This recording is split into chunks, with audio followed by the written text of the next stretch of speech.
마태복음 1장 17절 1절부터 17절까지 두 번 봤습니다. 두 번 봤는데 거기서 우리가 봤던 것 중에는 어떻게 나오고 있냐면 예수님은 왕으로 오신 구세주라 우리가 배웠습니다. 예수님은 왕으로 오신 구세주라 배웠습니다. 그래서 오늘은 본문 말씀이 18절부터 25절 보겠습니다. 그래서 오늘은 좀 마태가 천천히 예수님의 아주 숨겨진 정체를 밝히고 있어요. 1장 1절부터 17절까지는 예수님은 아브라함의 자손이요 다윗의 자손 왕으로 오시는 구세주라고 말을 하고 있고 18절부터 25절은 서서히 그분에 대한 더 구체적인 정체가 무엇인가 숨겨진 identity, the real identity of who Jesus Christ is. 그를 조금씩 이제 오픈하고 있습니다. 그래서 마태복음 1장 18절부터 25절의 본문 말씀인데, 자, 이렇게 시작을 하죠. 예수님은 임마누엘로 오신 분이다. 라고 마태가 소개하고 있습니다. 다시 말해서, 예수님은 임마누엘로 오신 하나님이시라고 마태가 시작을 하고 있습니다. 본문 말씀은 제가 일부러 파워포인트를 띄지 않고 같이 성경을 보길 원합니다. 그래서 여러분 갖고 오신 성경책이나 셀폰이든 하여튼 오픈해서 보기를 원합니다. 말씀을 증거하는 자들이 좀 아집이 있습니다. 저의 아집은 좀 사람들이 성경을 보기를 원해요. 그래가지고 파워포인트 띄면 되는데 저도 지금 아집을 부리는 거예요. 그래서 본문 말씀만큼이라도 우리가 성경을 한번 보자 하는 그 마음으로서 제가 하기를 원합니다. 그래서 마태복음 1장 18절부터 25절까지 한번 보겠습니다. 다 같이 읽죠. 영어로 보실 분은 영어로 보시고 한국말로 보실 분은 한국말로 보시고요. 18절부터 25절까지 한번 보겠습니다. 예수 그리스도의 나심은 이러하니라. 그의 어머니 마리아가 요셉과 약혼하고 동거하기 전에 성령으로 잉태된 것이 나타났더니 그의 남편 요셉은 의로운 사람이라 그를 드러내지 아니하고 가만히 끊고자 하여 이 일을 생각할 때에 주의 사자가 현몽하여 이르되 다윗의 자손 요셉아 내 아내 마리아 데려오기를 무서워하지 말라. 그에게 잉태된 자는 성령으로 된 것이라. 아들을 낳으리니 이름을 예수로 하라. 이는 그가 자기 백성을 그들의 죄에서 구원함 자이심이라 하니라. 이 모든 일이 된 것은 주께서 선지자로 하신 말씀을 이루어 하심이니 이르시되 보라 처녀가 잉태하여 아들을 낳을 것이요 그의 이름은 임마누엘이라 하리라 하셨으니 이를 번역한 즉 하나님이 우리와 함께 계시라 함이라. 요셉이 잠에서 깨어 일어나 주의 사자의 군구한 대로 행하여 그의 아내를 데려왔으나 아들을 낳기까지 동침하지 아니하더니 나음의 이름을 예수라 하니라. 됐어, 괜찮아요. 여기 녹음하겠습니다. 예, 오늘 본문 말씀인데 본문 말씀 들어가기 전에 17절을 제가 저번 주에 커버하지 않았습니다. 17절을 그렇게 중요한 건 아니지만 크리닉들이 이걸 가지고 문제를 삼을 수 있기 때문에 성경이 옳지 않다, 말씀이 좀 틀리다 하는 말을 할 수 있기 때문에 잠깐 17절을 우리 보고 지나가겠습니다. 17절에 보니까 이렇게 나와 있습니다. 1절부터 16절까지는 누가 누구를 낳고 계속 쭉 나왔죠. 계보가 나왔는데 17절에 이렇게 마무리를 줍니다. 그런즉 모든 대수가 아브라함부터 다윗까지 14대요. 다윗부터 바벨론으로 사로잡혀 갈 때까지 14대요. 바벨론으로 사로잡혀 간 후부터 그리스도까지 14대더라. 그래서 14 generations between Abraham to David and David to Babylon and Babylon to Christ.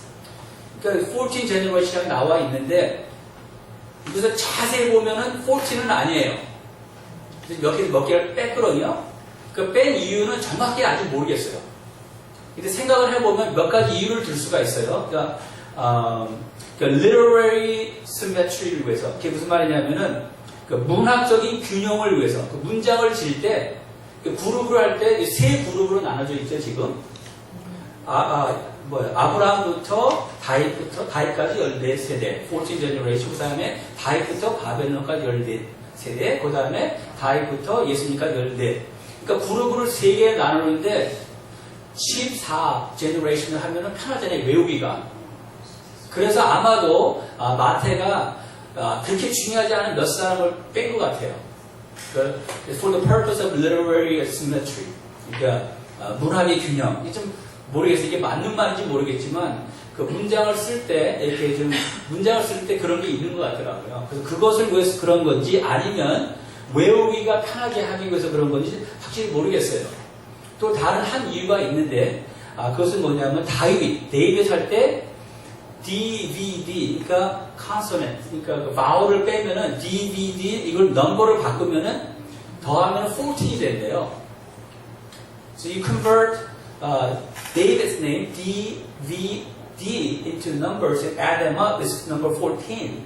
그러니까 14을 위해서 14 generation을 한 건지, 하여간에 이것은 성경이 틀리다는 것이 아니고, 이거는 문학의 균형을 위해서, 아니 외우기가 쉽기 위해서 마태가 일부러 이렇게 한 겁니다.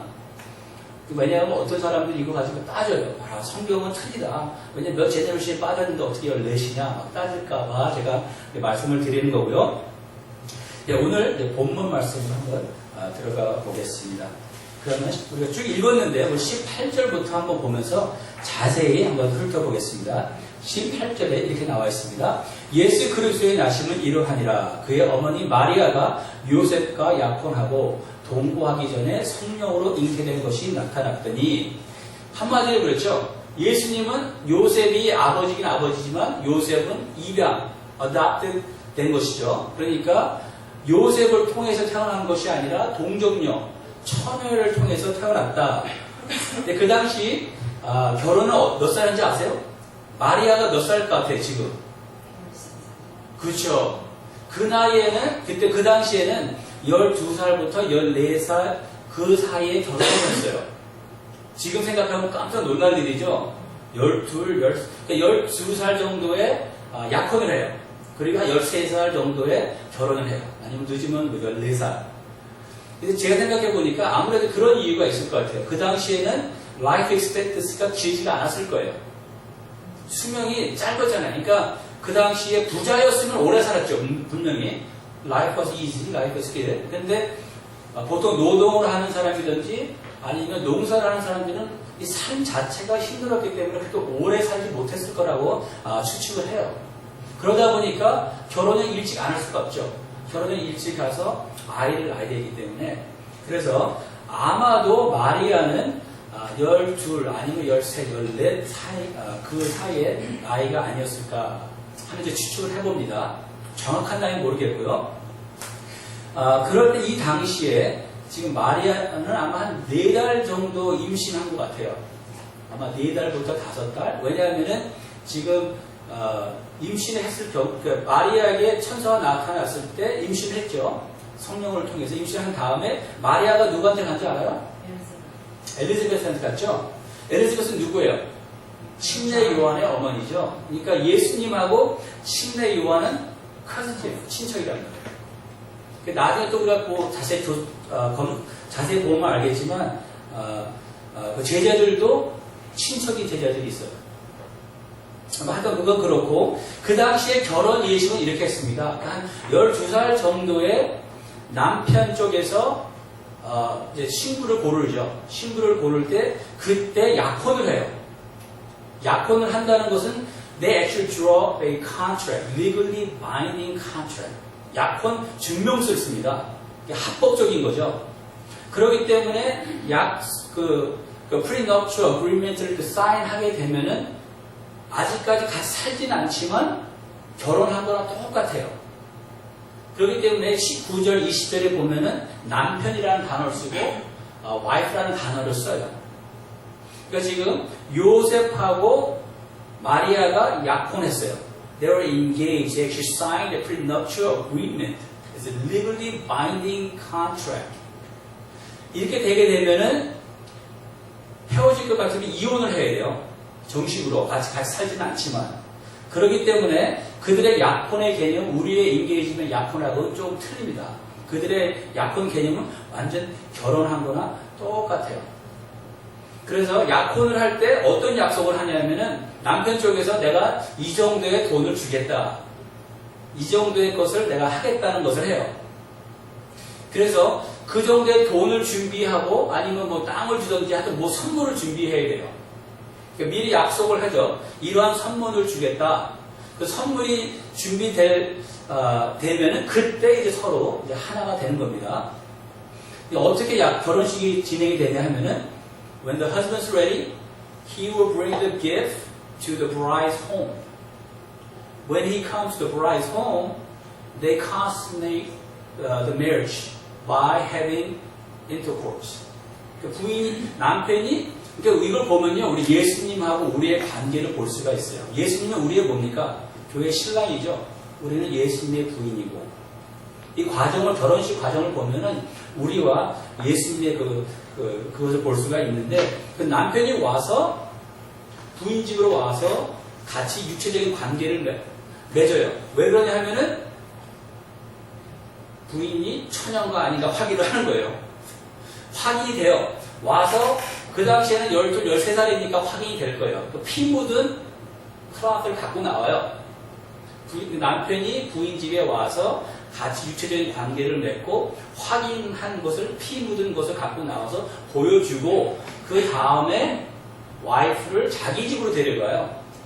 자기 집으로 데려가서 이제부터 잔치를 하는 겁니다. 그게 그 당시에 결혼하는 예식 방법이었어요. 뭐 하얀 가운을 입고 뭐 워크다운도 하는 게 아니라 그렇게 결혼식을 했습니다.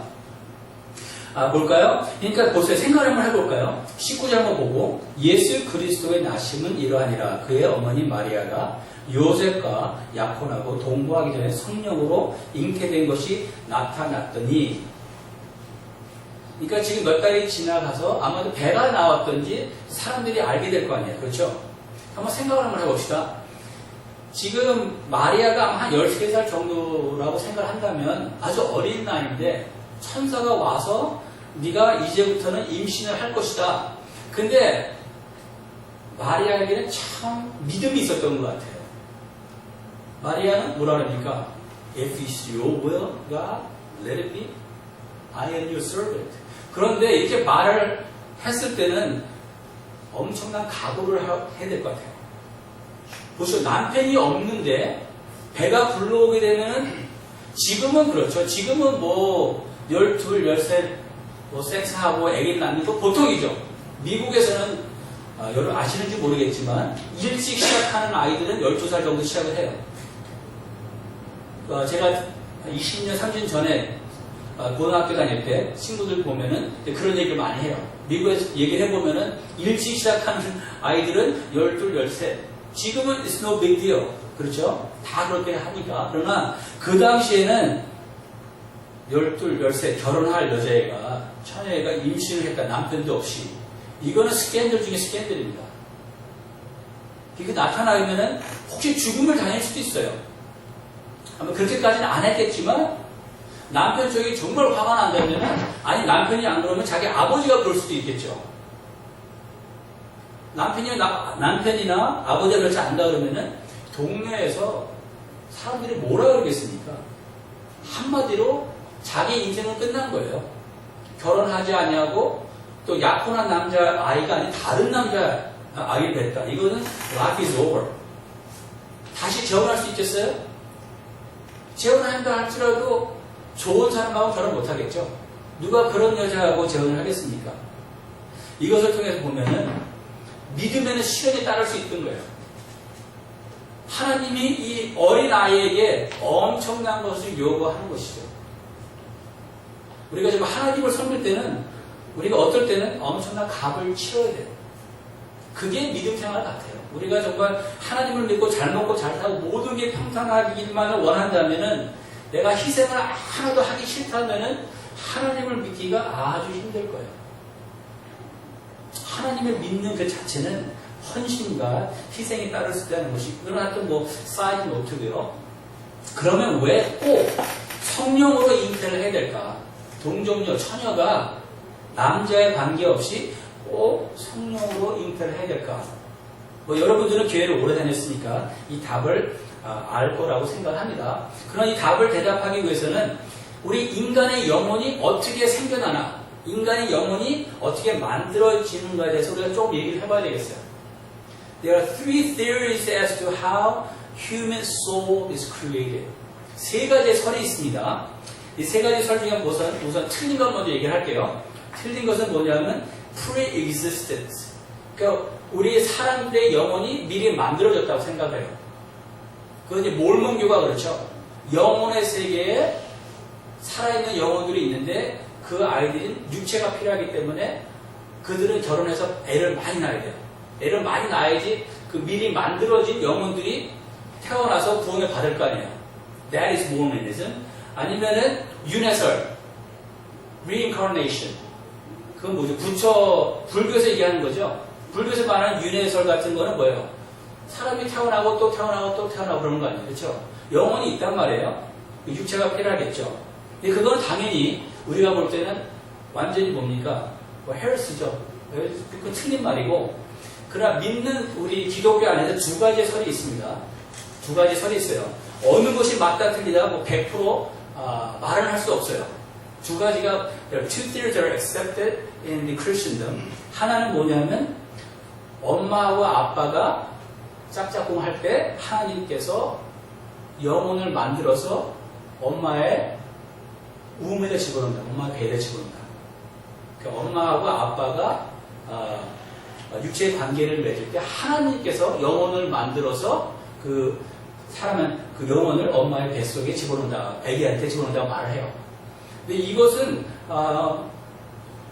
우리가 이단이다 아니다 말을 할 수가 없어요. This is a valid point, valid theory. 미국에서 유명한 신학자들도 이렇게 말하는 사람들이 있어요. 저는 이 뷰를 홀드하지 않아요. I don't really hold to this view. 그렇다 하더라도 틀리다고 말을 하진 않아요.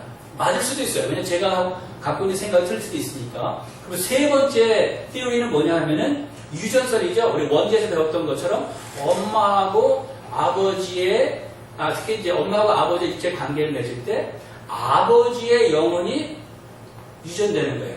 So inherited the father's soul. 이제 그거는 이제 그것이 제가 홀드하는 뷰입니다. 왜냐하면은 원제를 공부했을 때 우리가 배웠죠. 우리는 잉태하는 순간부터 뭐예요? 죄를 갖고 태어난다 그랬죠. 그래서 그 다른 뷰, 그 아이가 잉태될 때 하나님의 영혼이 하나님께 새로운 영혼을 만들어서 집어넣는다 그렇게 되면은 어떤 얘기가 돼야 되냐면은 하나님께서 타락한 영혼을 만들어서 집어넣었다는 것처럼 저는 생각이 돼요. 그러니까 저는 어떤 질문이 되냐면 How could God create a fallen or corrupted soul? 왜냐하면 하나님께서는 죄하고는 상관이 없잖아요. 하나님께서 어떻게 타락한 영혼을 지울 수가 있겠어요? 그런 의미에서 저는 I don't hold that view. 그러니까 저는 유전설을 믿기 때문에 저는 그렇게 생각을 해요. 그러니까 만약에 보세요. 요셉하고 마리아가 육체적인 관계를 맺었다면은 누구의 영혼이 이렇게 유전이 됐을까요? 요셉의 영혼이 예수에게 전달이 되면은 예수님도 태어날 때 어떻게 돼요? 죄인으로 태어난단 말이죠. 죄인으로 태어나면은 우리를 위해서 죽을 수가 있습니까? 없습니까? 죽을 수가 없죠. 그런 의미에서 저는 유전설을 맞다고 생각을 해요. 그렇기 때문에 하나님께서 동정녀 처녀에게 요셉과 상관없이 남자하고 상관없이 동정녀에게 태어나시게 했다라고 생각을 합니다. 한번 22절 볼까요? 22절 보겠습니다. 이 모든 일이 된 것은 주께서 선지자로 하신 말씀을 이루러 하심이니 이르시되 보라 처녀가 잉태하여 아들을 낳을 것이요 그의 이름은 임마누엘이라 하리라 하셨으니 이를 번역한즉 하나님이 우리와 함께 계시다 함이라. 그러니까 쭉 보면 계속 처녀가 잉태한 말이 쭉 나오는데 이 처녀가 잉태해서 아들을 낳는데 그 아들을 뭐라고 부릅니까? 임마누엘, 그쵸? 임마누엘. 그게 무슨 뜻이냐? 임마누엘 뜻은 하나님이 우리와 함께 계신다는 말이죠. 그러면 다르게 말하면 예수님은 임마누엘이죠. 예수님은 임마누엘인데 임마누엘 뜻은 하나님이 우리와 함께 하신다라고 하니까 우리가 다르게 말하면 예수님은 하나님이시고 하나님 대신 예수님께서 우리와 함께 하신다고 오셨다라고 말을 하는 것이죠. 그래서 제가 아까 말씀드린 것처럼 마태가 처음으로는 어떻게 시작을 해요? 아브라함의 자손이요 또 다윗의 자손 시작을 하지만 지금부터는 조금씩 문을 여는 거예요. 어떤 문을 여냐면 예수님에 대한 참 신분, 그거보다도 더 정확한 신분이 뭐냐면 바로 이 아브라함의 자손, 이 다윗의 자손은 He is more than Abraham's son, is more than son of David. 그럼 뭐냐 말이죠. 그는 바로 하나님이라는 것을 간접적으로 설명하고 있어요. 또 마태복음을 쭉 보다 보면은 어떤 게 나오냐면 Son of God이라는 컨셉이 굉장히 강하게 나와요. Son of God은 우리가 뭐 지금은 제가 지금 삼위일체 트리니티를 좀 들어갈 수 없으니까 말을 할 수 없지만 Son of God은 뭐예요? 삼위일체 중에 한 분이시죠. God the Son. 하나님이신 하나님의 아들이신 하나님이란 말이에요. 그죠? 그래서 마태는 Son of God을 굉장히 강조해요. 앞으로 나올 때. 그러다 보니까 그러니까 예수님에 대해서 그 신분을 이제 밝히기 시작하는데 그냥 말하면 사람들이 뭐라 그랬어요? 이거 이단이다. 말이 안 되는 소리잖아요. 여태까지 들어본 적이 없잖아요. 삼위일체라는 말도 사람들이. 그러니까 자기가 그냥 예수님은 삼위일체 중에 한 분이신 하나님 아들 하나님이다라고 말하면은 아무도 안 믿고 자기 미쳤다 그럴 것 같으니까 어떻게 시작을 해요? 구약하고 연결을 시킨단 말이죠. 그래서 여기서 말할 때 23절에 보라 처녀가 잉태하여 아들을 낳을 것이니 그의 이름은 임마누엘이라 하리라 한 것은 바로 이사야서 7장 14절에서 나오는 말씀입니다. 이사야서는 나중에 한번 공부해보면 알겠지만 메시아에 대해서 아주 강하게 얘기를 하고 있어요. 메시아에 대해서 자세히 설명하고 있기 때문에 마태가 예수님의 아덴티티를 이제 리뷰하기 위해서 자세히 설명하기 위해서 그것을 이제 백업하기 위해서 구약 예언의 말씀으로 연결을 시키는 거예요. 이사야서 7장 14절. 그거 보기 전에 잠깐 말씀을 드릴게요. 저 우리 아들하고 이제 어저께 대화를 나눴어요. 한 10분, 어저께인가 그저께 밤에. 그러니까 우리 아들도 이제는 열심히 믿어요. 성경 공부도 열심히 하고 자기 교회에서. 근데 얘도 고민이 좀 많아요. 고민이 많은 게 아니라 이런 게 있습니다. 왜냐하면 모든 종교들이 다 자기들이 옳다고 주장하잖아요. 이슬람을 믿는 무슬림도 굉장히 자기가 믿는 것이 이게 옳다고 아주 그 자부심이 강합니다.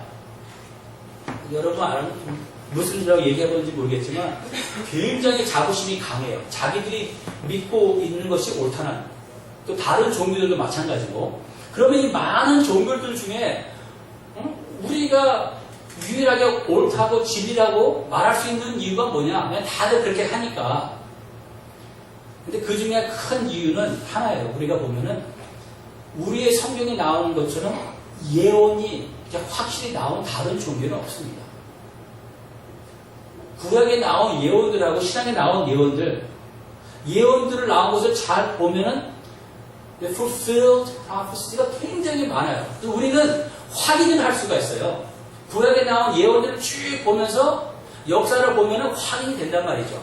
특별히 메시아에 대해서 예언 나온 것들을 보면은 예수님이 너무나 확실해요. 그러나 다른 종교들은 거의 없습니다. 그런 것들이. 누가 무함에 대해서 자세히 설명을 했어요.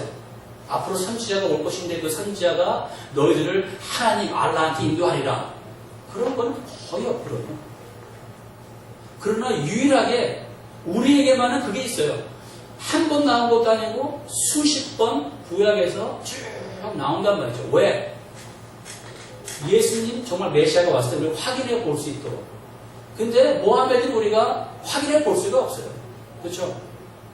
부처가 태어나기 전에 누가 예언했다더라고요. 어떤 훌륭한 사람이 태어날 거다. 그럼 한마디는 뭐 나도 할 수 있을 것 같아. 나중에 훌륭한 누가 태어날 거다. 그냥 구체적으로 우리처럼 나온 것은 없습니다. 그래서 우리가 믿는 이 성경이 우리가 믿는 예수님이 뭐에 확실하게 맞느냐, 진리냐고 우리가 강하게 말할 수 있는 이유는 그 중에 하나는 바로 예언들 때문에 그래요. 그 중에 하나가, 그 중에 몇 가지들이 이사야에서 나옵니다. 이사야에서 7장 14절을 한번 볼까요? 이거는 본문 말씀이 아니기 때문에 스크린에 뜹니다. 보세요. 그러므로 주께서 친히 징조를 너에게 주실 것이라. 보라, 처녀가 잉태하여 아들을 낳을 것이요 그의 이름을 임마누엘이라 하리라. 이게 바로 마태복음 1장 23절에 나오는 말입니다. 여기에 보면 단어가 나오죠. 어떤 단어가 나오냐면 보라, 처녀가 잉태하여. 근데 여기에 나오는 히브리어 처녀라는 단어가 꼭 수처녀가 아니라고 우기는 사람들이 많아요. 그래서 여기에 아직 컨트롤스가 굉장히 많은데 이건 제가 다음 주에 자세히 설명을 할게요. 그리고 오늘은 그냥 제가 다른 할 것이 많기 때문에 그냥 빨리 지나가겠습니다. 보면은 똑같은 구절이 나오죠. 마찬가지로 처녀가 잉태하여 아들을 낳으니 그의 이름은 임마누엘이라 하라. 하나님이 우리와 함께 하리라. 아까 말씀을 드렸죠. 이사야에서는 메시아에 대해서 굉장히 자세히 많이 나왔다 그랬죠. 이 한 구절만 갖고는 우리가 어떤 것을 성립을 할 수 없지만 이사야서 9장 6절을 한번 볼까요? 이게 연결이 되는 구절들입니다. 이사야서 7장, 9장, 11장 쭉 계속 메시아에 대해서 쭉 얘기가 나오고 있습니다. 이사야서 9장 6절하고 7절 연결해서 보면은 이것이 바로 누구인지 우리의 눈에 확 들어오게 되어 있습니다. 6절, 7절 한번 보겠습니다. 이는 한 아이가 우리에게 낳고 한 아들을 우리에게 주신 바 되었는데 벌써 누가 생각이 나니까 이 말을 들을 때 예수님 생각 딱 나죠? 보세요. 이는 한 아이가 우리에게 낳고 한 아들을 우리에게 주신 바 되었는데 그의 어깨에는 정사를 메었고 그의 이름은 기묘자라 모사라 전능하신 하나님이라 영존하시는 아버지라 평강의 왕이라 할 것입니다. 7장 14절에 그랬죠. 처녀가 잉태하여 아들을 낳으리니 그의 이름은 임마누엘 하나님이 우리와 함께 하신다. 그 연결해서 9장에 보니까 그 한 아들이 나왔는데 그를 뭐라고 불러요? 그러니까 전능하신 하나님. 전능하신 하나님. 그 아들의 정체를 아주 확실하게 조명해서 지금 리뷰를 하고 있는 것이죠. 바로 우리가 말하는 예수님, 동정녀에게 나신 그 예수님은 누구냐 하면은 바로 전능하신 하나님이고, 그 다음에 영원하신 아버지라. 영어로 보니까 Mighty God. 예수님이 누구예요? Mighty God and Everlasting Father, Prince of Peace. 그러니까 예수님, 동정녀를 통해서 나오신 아들, 예수님의 정체를 아주 강하게, 아주 이렇게 포커스해서 말하기를 그분은 다름 아닌 하나님 자신이시라. 그러니까 구약을 보게 되면요, 구체적으로 우리가 구약만 보면 우리가 알쏭달쏭해요. 삼위일체에 대해서. 그렇지만 신약하고 연결해서 보면은 구약에서도 삼위일체에 대해서 언급한 것들이 아주 많다는 거예요. 또 7절을 한번 볼까요? 7절에 보니까 그 정사와 평강의 더함이 무궁하며 또 다윗의 왕자와 그의 나라에 군림하여 그 나라를 굳게 세우고 지금 이후로 영원히 정의와 공의로 그것을 보존할 것이라.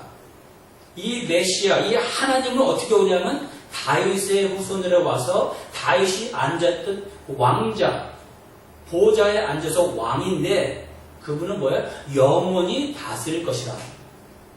그러니까 다윗의 후손들 중에 인간으로 오는 후손들은 영원히 다스릴 수가 없죠. 이것은 당연히 누구예요? 영원하신 하나님 아들 예수께서 다윗의 후손으로 와서 영원히 다스린다는 걸 말하고 있는 거예요. 이 두 구절만 봐도 이것을 마태복음 연결하면은 우리가 우리가 믿는 예수님은 누구인가를 좀 더 확실하게 우리가 알 수 있는 것입니다. 그래서 아까 말씀드린 것처럼 Jesus is 뭐예요? More than Son of God, more than Son of Abraham. 그것을 지금 강조하기 위해서 마태가 지금 가르쳐주고 있는 거예요. 왜냐하면 사람들이 Son of God, Son of David, Son of Abraham 하면은 그냥 사람으로 생각하잖아요. 훌륭한 사람 정도로만 생각을 하니까 지금 마태가 그러면 안 된다. You have to understand Jesus is more than a human being, more than son of Abraham, more than son of David. 그럼 뭐예요? Then who is he? He is God in human form. 그 얘기를 하고 있는 거죠. 그래서 이제 마태복음 돌아가 볼까요? 마태복음 돌아가 보겠습니다. 이것을 쭉 이제 마태가 전개를 해요. 쭉 전개를 하면서 22장 한번 볼까요? 파워포인트 없습니다. 또 제가 지금 아집을 부리고 있는 거예요. 여러분 성경 좀 보라고. 마태복음 22장 41절부터 한 46절을 볼까요? 오늘은 제가 조금 삼위일체에 대해서 예수님의 신성을 성경을 통해서 제가 좀 증명을 하고 있는 것입니다. 마태복음 22장 41절부터 한번 볼까요? 예수님의 정체를 예수님께서 한번 따지는 겁니다. 바리새인들이 모였을 때 예수께서 그들에게 물으시되, 이제 바리새인들이 무엇인가 질문을 하려니까 예수님께서 반문을 합니다. 42절, 너희는 그리스도에 대하여 어떻게 생각하느냐? 누구의 자손이냐? 대답하되 다윗의 자손이나이다. 43절, 이르시되 그러면 다윗이 성령에 감동되어 어찌 그리스도를 주라 칭하여 말하되 주께서 내 주께 이르시되 내가 내 원수를 내 발 아래에 둘 때까지 내 우편에 앉아 있으라 하셨도다 하였느냐? 다윗이 그리스도를 주라 칭하였은지 어찌 그의 자손이 되겠느냐 하시니, 이 말을 자세히 보면 뭐라 그러냐면요, 예수님이 물어보는 거예요, 사람들한테. 그러면 메시아는 누구냐? 그렇죠? 그리스도는 누구냐? 메시아는 누구냐 물어보니까 사람들이 아니요, 대답을 아주 빨리 해요. 메시아는 다윗의 자손입니다. 그렇죠? 그러니까 예수님께서 반문을 하죠. 아니, 메시아가 다윗의 자손이면은 다윗이 높은 것이 아니냐, 그렇죠? 그런데 보면은 43절에 보니까 이르시되 그러면 다윗이 성령에 충만해서 감동되어 어찌 그리스도를 주라 칭하여 말하되, 그러면은 다윗의 자손이면은 손잡벌 아니에요, 그렇죠? 그런데 어떻게 다윗이 자기 후손한테 Lord, 주라 부를 수 있냐 이거죠. How could David call his descendant Lord? 더 높은 사람이, 그렇죠? 이것은 시편에 나오는 110편 1절부터 4절 응용한 건데 이것이 그대로 나옵니다. 시편에 보니까 다윗이 이렇게 얘기했어요. 주께서 내 주께 이르시되, 보세요. 주께서 내 주께 Lord said to my Lord. Lord라는 것은 하나님을 얘기하는 거잖아요. 그러니까 시편 110편에 나오는 말을 인용한 건데 여기서부터 삼위일체가 또 나오고 있는 거예요. 인프라이 되고 있는 겁니다. 주께서 내 주께, 이것은 뭐냐면 아버지가 아들에게, 하나님 아버지께서 자기의 아들 하나님 뭐예요? 예수에게 말하고 있는 거예요. 또 Lord said to my Lord, 주께서 내 주께 이르시되 내가 내 원수를 내 발 아래에 둘 때까지 내 우편에 앉아 있으라 하시니라. 하나님 아버지께서 뭐예요? 예수에게 한 말을 얘기하고 있는 거예요. 45절에 보니까 이해가십니까? 45절, 다윗이 그리스도를 주라 칭하신지 어찌 그의 자손이 되겠느냐 하시니. 그래서 마태는 계속 뭘 강조하고 싶었어요? Jesus is more than son of God, more than son of Abraham, and more than son of David. 하나의 인간을 보지 말라는 거예요. 즉, 예수님은 하나님 자신이라는 것이죠. 그것이 인식이 됐을 때 우리가 예수님을 위해서 목숨을 바칠 수가 있겠죠. 참 신앙을 가질 수가 있다는 거예요. 예수님을 그냥 인간으로만 안다면 우리는 참 올바른 신앙을 가질 수가 없어요. 그러나 예수님, 내가 믿는 그 예수님이 바로 하나님 자신이다라고 올바르게 깨달으면 내가 그분을 위해서 뭘 못하겠어요. 그러니까 참 신앙은 예수님이 누구인가를 아는 데부터 시작하기 때문에 마태가 그 이야기를 하고 있는 것입니다. 이제 우리가 삼위일체에서 조금 보니까 비슷한 말이 히브리에서 나옵니다. 히브리서 한번 1장 볼까요?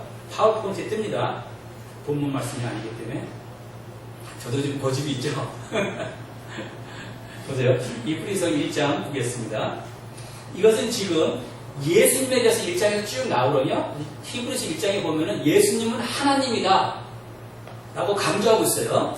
그 중에서 하나님 아버지가 얘기하는 것을 지금 말하고 있어요. 우리가 그것을 볼 겁니다. 히브리서 1장 8절하고 9절을 보면은 하나님 아버지가 한 말씀을 기록하고 있어요. 이것도 역시 시편에 나오는 것을 인용해서 하는 겁니다. 이 말씀이 그대로 시편 구약에 나오고 있습니다. 볼게요. 아들에 관해서는 지금 하나님 말씀하는 아들에 관해서는 하나님 말씀하십니다. 하나님이여 주의 보좌는 영영하며 주의 나라는 귀는 공평한 귀니이다. 한국말 와닿지가 않아요. 영어 한번 읽어볼게요. But the Son, about the Son, he says. 지금 하나님이 말하는 거예요. 아버지가 Your throne, O God. 하나님 아버지가 아들에 대해서 얘기를 하는데 아들한테 어떻게 불러요? 오 뭐예요? God. 자기 아들을 향해서 부르는데 뭐라 불러요? 오 God. 부른단 말이죠. 유대인들에게 깊이 박혀있는 생각은 뭡니까? 하나님은 뭐예요? 유일하신 신이란 말이에요. 그래서 유대인들은 있죠. God라는 말을 안 써요.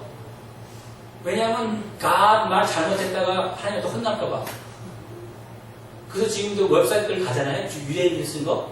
그러면 God가 God이잖아요. 그러면 G.D로 써요. G underscore. 왜냐하면 스펠링을 안 하려고 해요. 하나님을 그렇게 경외하기 때문에 God라는 말을 안 쓰는데 여기 보니까 예수님을 향해서 아들에 대해서 뭐라고 하냐면 다시 한번 읽어드릴게요. But about the Son, he said, God says, Your throne, O God, will last forever and ever. Your scepter of justice will 쭉 나와요. 그 9절에 보니까 You have loved righteousness and hated wickedness. Therefore, 보세요. Therefore God, 아들에 대해서 Your God. 그래서 Your God은 하나님 아버지를 얘기하고 있는 겁니다. 나중에 한번 시간 있을 때 쭉 보세요. 그러면 앞뒤를 자세히 묵상해서 보면 무슨 얘기인지 알 수가 있어요. 한국말 보러 갈게요. 9절부터 주께서 의를 사랑하시고 불법을 미워하셨으니 그러므로 하나님, 예수님이죠.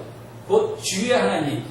그러니까 예수님을 향해서 하나님이라 부르고 또 당신, 예수, 나의 아들, 너의 하나님, 하나님 아버지 자신을 말하고 있는 거예요. 그러므로 하나님, 예수님, 그 주의 하나님이 예수님의 하나님이 누구예요? 하나님 아버지죠. 즐거움의 기름을 주께 부어 주를 동류들보다 뛰어나게 하셨도다 하였고, 하여튼 뭐 우리가 3일째 보게 되면 뭐 굉장히 많이 봐야 되기 때문에 다 볼 수는 없고 마태복음과 연결되는 구절들을 제가 잠깐 살펴봤습니다. 본 결과 하나님 아버지가 자기 아들을 향해서 하시는 말씀이 나의 하나님, 즉 예수님은 뭡니까? 말씀 그대로 임마누엘, 하나님 자신이라는 것이죠. 그분이 하나님 그 자신이 우리를 죄에서 구원하러 오셨다는 그 사실은 정말 어메이징한 스토리란 말이죠. 하나님께서 이 온 우주를 창조하신 그 하나님께서 우리와 함께 하시길 원해서 우리를 위해서 죽으러 오셨다는 이 사실은 하나님 자신이 죽음을 경험하기 위해서, 십자가의 죽음을 경험하기 위해서 오셨다는 것은 엄청난 사랑의 사건이라는 것이죠. 하나님 자신이 죽음을 경험할 뿐만 아니라 예수님이 오시는 그 순간부터 하나님 자신도 변했어요. 어떻게 변했을까? 예수님은 오시기 전까지는 그냥 하나님이셨죠. 그 하나님에게 어떤 것이 더해졌냐면 인성, 휴메니티가 더해졌다는 거예요. 하나님 아들 예수님이 오신 후부터는 그분도 영원히 변했다는 거예요. 왜? 자기 자신에게 변하기까지 하셨을까? 우리와 함께 하기 위해서. 그래서 그분이 오셔서 우리의 영혼을, 우리의 죄로부터 구원하게 오셨다는 말씀은 또 다르게 표현하면 예수님 없이는 우리가 구원을 받을 수 없다는 얘기죠. 그리고 그분은 강조되는 말씀이지만 more than son of David, more than son of Abraham. 그럼 무슨 말이냐? 그분은 나의 목숨을 주고서라도 만나고 섬겨야 되고 따라가야 할 분이라는 것이죠. 그분은 바로 우리 인생의 전부이며 인생의 참 의미라는 것이죠. It's more than life itself. It's worth giving our lives to Him. 다르게 말해서 He is the object of our devotion and object of our worship and our love. 우리는 모든 것을 바쳐서 이분을 섬겨야 된다는 것이 왜? 그분은 하나님인데 하나님이 우리와 함께 하시라고 오셨기 때문에 우리에게 가장 중요한 것은 이것이라는 거죠. Nothing else matters. 오직 이분만을 만나는 그것만이 이분을 위해서 나의 온 것, 모든 것을 쏟는 것만이 진정한 삶의 의미라는 것이에요. 그렇지 아니하면 우리는 정말 실패하는 삶을 살아가는 것이죠. 어제 생각해 보니까 어저께 외국 사람들이 많이 나왔는데 축구를 좋아하는 사람들이 나왔더라고요. 축구에 미친 사람들이에요. 축구에. 얼마나 미쳤냐면 어떤 사람은 20억, 그러니까 $2 million 축구를 위해서 썼더라고요. 와, 축구를 위해서는 안 하는 것이 없어요 보니까. 20억, $2 million 이 축구 한 가지를 위해서 그래서 내 모든 걸 바쳐서 헌신해가지고 자기의 모든 것을 헌신해가지고 축구를 위해 살더라고요. 어떤 또 미국 아저씨가 나왔는데 한국 축구팀을 얼마나 좋아하는지 부인한테 거짓말하고 도인한 돈 다 털어서 게임 보러 가고 말이에요. 부인한테 거짓말도 하고 게임 보기 위해서. 베케이션을 갔대요. 근데 그때 중요한 게임이 있어가지고 와이프한테 거짓말했대. 회사에 급한 일이 생겼다고 돌아가야 된다고. 그래서 살짝 가서 축구 보고 말이에요. 어떤 그 브라질 아줌마 처녀는 나와가지고 하는 말이 월드컵 보기 위해서 잡을 그만뒀대요. 엄마한테 혼나지 않았냐? 아니 뭐 월드컵이니까 뭐 축구가 중요한 거니까 이해하래. 근데 세상 사람들은 축구를 위해서라도 모든 것을 헌신한단 말이에요. 근데 문제는 뭐냐면 예수쟁이들이 우리 예수쟁이들은 뭐가 떨어지는 게 없으면 안 해요. 그렇죠? 하나님이 뭘 주지 않으면 우리는 안 해요. 기도해가지고 응답 안 하면 안 해요. 하나님께서 돈 주고 축복 주고 뭐 일들이 잘 되고 잡도 좋은 거 되고 뭐 안 되면 헌신이라는 말을 우리가 참 찾아보기 힘들죠. 그러나 오늘 말씀을 통해서 우리가 다시 깨닫고 또 다시 생각해 봐야 할 것은 우리가 믿고 따르는 이 예수님은 그냥 뭐 훌륭한 선지자 수준의 그분이 아니라 바로 하나님 자신이기 때문에 우리가 it's worthwhile giving our lives to Him. 정말 하나님 앞에 헌신할 만해요. 왜냐하면 그는 우리의 인생을 이 세상이 아니라면 그 다음 세상에서 충분히 보상을 해주실 분이기 때문에 보상을 안 해준다 할지라도 우리는 뭡니까? 벌써 구원 받았잖아요. 이건 정말 엄청난 선물이라는 것이죠. 그래서 우리는 정말 심각하게 저번 주에 말씀을 드렸지만 우리 인생에 대해서 고민해보고 고려해봐야 돼요. 무엇을 고려해보냐? 내가 무엇을 위해서 살아야 되는가? 내가 무엇을 위해서 투자해야 되는가? 무엇을 위해서 내가 헌신을 해야 되는가? 축구 게임 좋죠? 풀죠? 그거 따라가도 좋아요. 그러나 내가 참으로 헌신하고 희생해야 될 것은 주의 나라와 그의 이름을 위해서 헌신해야 된다는 것을 우리가 잊지 말아야 될 것이에요. 왜냐하면 우리가 믿고 따르는 예수님 바로 하나님 자신이기 때문에 more than son of David, more than son of David is the son of God, God Himself. That we ought to give our devotion and our love to Him and to Him only. 기도하겠습니다.